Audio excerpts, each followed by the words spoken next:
When the first shots of the First World War were fired on July 28, 1914, the conflict quickly engulfed the entire continent. Everyone is probably familiar with the Battle of Verdun or the Battle of the Somme, which have gone down in history as some of the most terrible and costly battles ever fought. But the war quickly spread to territories outside Europe, especially in the form of the European colonies. Not only in Asia, but also in Africa in particular, a fierce battle quickly rages over countries that are sometimes 10 times the size of their parent states. In the midst of the tropical heat and the vast savannahs, a bitter war was unleashed that affected both the colonial powers and the indigenous population. And, of course, it is primarily about the German colonies. This history consists of unique war tactics, brutal guerrilla fighting, dramatic retreats, and the aftermath of these battles left a lasting mark on the history of the regions. So what did the First World War look like in detail in the German colonies? How did the people there experience the period from the outbreak of war to the final defeat? And why did Germany lose its vast African colonial empire in such a short space of time? We take a look at all these exciting questions in today's video. Have fun! Let's start by taking a brief look at the situation in the first half of 1914. At the beginning of the First World War, the German colonial empire in Africa comprised 4 important territories: German East Africa, consisting of today's Tanzania and parts of Burundi and Rwanda; German Southwest Africa, today's Namibia and Cameroon and Togo. This made Germany the 3rd largest colonial power in Africa. Only France and Great Britain had more territory. And all the colonies played an important role for the German Empire at the time, not only as an object of prestige, but also due to their strategic positions and valuable raw materials. Nevertheless, all colonies experienced the First World War in a different way. Let's start with the smallest and most insignificant colony, which also came to the quickest end. Togo had an area of around 90,000 square kilometers, which roughly corresponds to today's Austria, and a population of around 1 million people. However, the colony was severely underdeveloped due to its low population and lack of raw materials. Nevertheless, it had an important strategic value, which brought it into the focus of military conflicts. On the one hand, it brought Germany to the important trade routes of West Africa, where the Kamina radio station was located. This facility was one of the most powerful and modern of its kind, and enabled the German government to communicate with its colonies and military bases worldwide. Shortly after the outbreak of war in August 1914, Togo became a target for Anglo-French troops.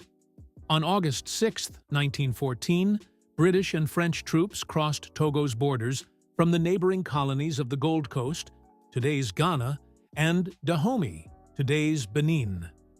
And the German defense in Togo was severely limited from the start. The colony was poorly prepared for a military conflict, as it had no military of its own, and only a police force of around 660 local police was stationed there. At the beginning of the war, another 200 Germans were sent there, and a few hundred locals were equipped. However, all of them were barely trained and poorly equipped.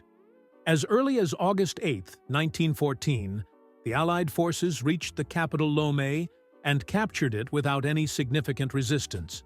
From there, they quickly advanced further inland with the main objective of capturing the radio station in Kamina. The German troops withdrew and attempted to consolidate their defensive lines, but were unable to withstand the pressure of the superior Allied forces for long. On August 26, 1914, just 20 days after the start of the invasion, the German troops in Togo surrendered. The radio station in Kamina was destroyed by the Germans before the surrender in order to prevent it from falling into the hands of the Allies. The geographically nearby colony of Cameroon lasted much longer. This had an area of almost 500,000 square kilometers and was therefore almost as large as the entire German Reich. This meant that it could not be cut off as easily as Togo. The disadvantage, however, was that the Entente attacked from three sides: British troops from Nigeria, French units from French Equatorial Africa, and Belgian troops from the Congo launched simultaneous coordinated attacks on the colony. They wanted to conquer the colony quickly, as it had a strategically favorable location on the corridor between Western and Southern Africa, and the port city of Douala was an important transshipment point for international trade. Nevertheless, the German Schutztruppe, consisting of around 200 Germans and 3,200 locals, initially held out. The German defense strategy focused on slowing down the Allied troops and holding strategic positions inland.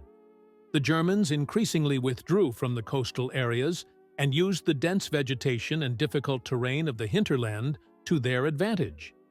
Their tactic was to build defensive positions in the mountains and forests of Cameroon to hold back and wear down the advancing Allied forces.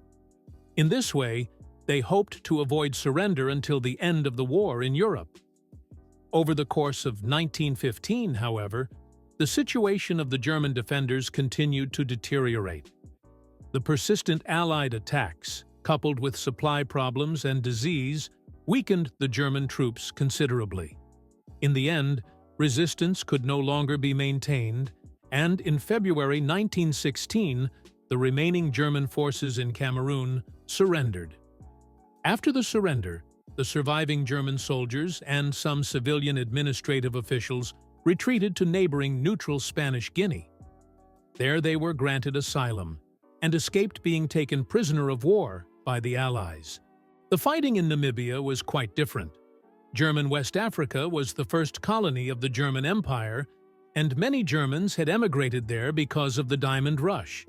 It therefore had enormous symbolic and economic value. Nevertheless, the terrain here was very different, as Namibia is mainly desert, and here it was South Africa that attacked the Germans at lightning speed. The Germans marched into the colony from the south, right at the start of the war, with the support of the British. Germany had at least stationed a protective force of a few thousand men here, but they were hopeless against the huge enemy army. The South African Union alone mobilized around 50 to 100,000 men. And the huge distances in the desert made the German defense strategy almost impossible. It was not possible to wage guerrilla warfare, as in Cameroon, for example. The South African forces used their superiority in terms of troop strength and supplies to systematically break through the German defensive lines and destroy several key battles. After several months of intense fighting and strategic retreats, the German troops finally surrendered in July 1915 and were taken prisoner of war by the South Africans. This left the last and largest German colony. With an area of almost 1 million square kilometers, it was about twice as large as the German motherland. Due to its sheer size and diverse terrain, from coastal strips with dense vegetation to high mountains, the most intense battles took place here. The British feared that the German East African ports could be used as bases by the Imperial Navy to hunt down British cargo and supply ships in the Indian Ocean. Attacks from two sides therefore began immediately. The German military command was assumed by General Paul von Lettow-Vorbeck, an experienced officer known for his exceptional skills in guerrilla warfare. Lettow-Vorbeck knew how to use his outnumbered troops of a few thousand men effectively against the far superior British and Allied forces.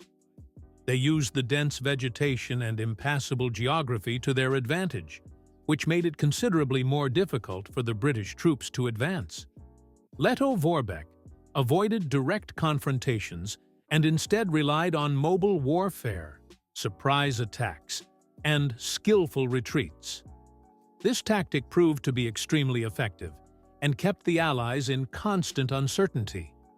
In addition, the colonial infrastructure, especially the railroad, was the most developed there, which enabled the German troops to move quickly, transport supplies, and defend strategic positions. Despite the overwhelming superiority of the Allies, General von Lettow-Vorbeck therefore succeeded in maintaining resistance in German East Africa until after the end of the fighting in Europe. It was not until November 25, 1918, 2 weeks after the official armistice in Europe, that the German troops in East Africa surrendered. Lettow-Vorbeck and his men only gave up their fight when they learned of the German surrender. This finally sealed the end of all German colonies in Africa. In accordance with the Treaty of Versailles, all were placed under the administration of the victorious powers. German East Africa was divided between Great Britain and Belgium. German Southwest Africa came under South African administration. And Cameroon and Togo were divided between France and Great Britain.